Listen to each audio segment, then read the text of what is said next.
Hey, how are you? I want to talk a little bit about benzo brain damage in other ways. I mentioned before about benzo brain damage with electricity in your brain, brain on fire.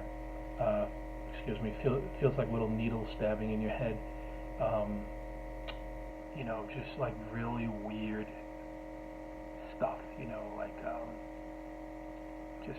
Like little knives in your head. Brain on fire when it was really bad. Brain on fire, like somebody, for me it was like somebody threw gasoline on my head and then a match. That was the early days of benzos. Horrifying, utterly horrifying.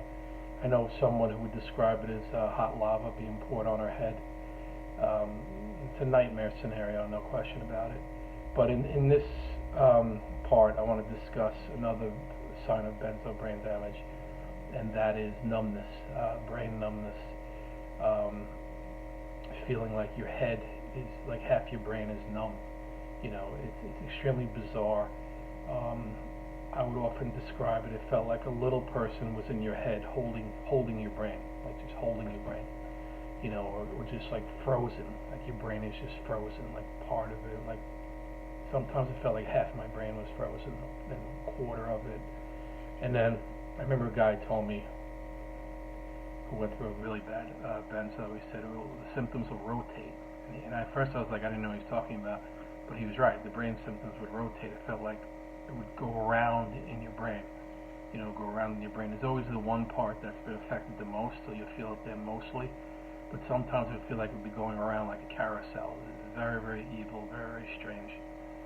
And but like I said, this weird numbness where it's just still, like your brain is just stuck. Like I said, like somebody's holding your brain. Extremely bizarre, really evil. And again, these doctors know nothing. They don't know anything. They just sign off on what the pharmaceuticals tell them. Pharmaceutical companies tell them to do. It's sick stuff. It's evil, evil, sick stuff. And it has to be banned. It'll certainly be banned for new people, for sure. You can't just rip off people who take them right off. People who've been on it for years have been on it.